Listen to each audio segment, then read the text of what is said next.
India के जो illegal immigrants, illegal क्या, जो वहाँ पे कोई इंतज़ार कर रहा था, कोई कुछ कर रहा होगा, जो भी चलें, उनके उनके मुताबिक जो है वो इलीगल इमिग्रेंट्स हैं, उन्होंने उनको जनाब हैंडकफ किए। हैंडकफ करने के बाद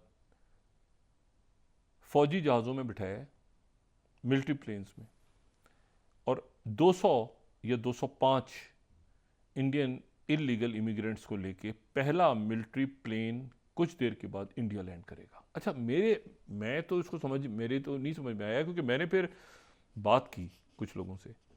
मैंने कहा जी, इंडिया तो रेडी हो गया था कि हम अपने इलीगल इमिग्रेंट्स को ले लेंगे, बल्कि खुद कमर्शियल फ्लाइट से इज्जत से अब ले आएंगे।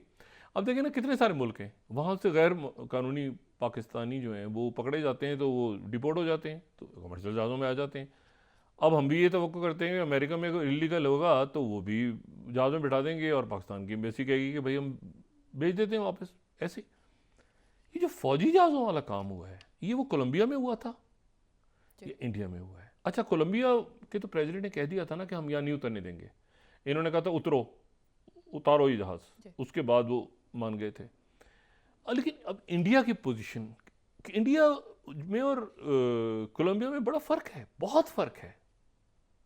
अब जनाब इंडियन एक्सप्रेस, मतलब मैं तो इसको पढ़ के, और मतलब मुझे तो समझ ही नहीं आया कि ये अब प्राइम मिनिस्टर मोदी के इन्होंने जाना है तो वो अच्छा, ये इस दौरान जहाज चल रहे होंगे, 18-20 हज़ार बंदे डिपोर्ट करने हैं, तो इस दौरान मोदी साहब वहाँ पहुँचे होंगे, वाशिंगटन डीसी खाना खा रहे होंगे, तो वहाँ से जहाज़ उड़ उड़ के आ रहे होंगे।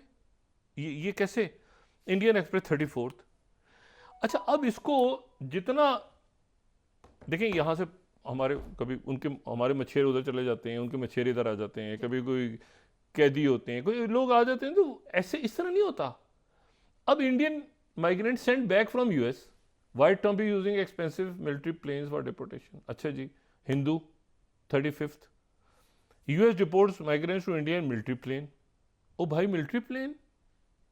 Official speaking on condition anonymity said that C-17 aircraft had departed for India with migrants abroad but would not arrive for at least 24 घंटे। भाई कितनी दूर है वो जहाज़, तो मिलिट्री प्लेन को कहाँ से उनको लेकर आ रहे हो?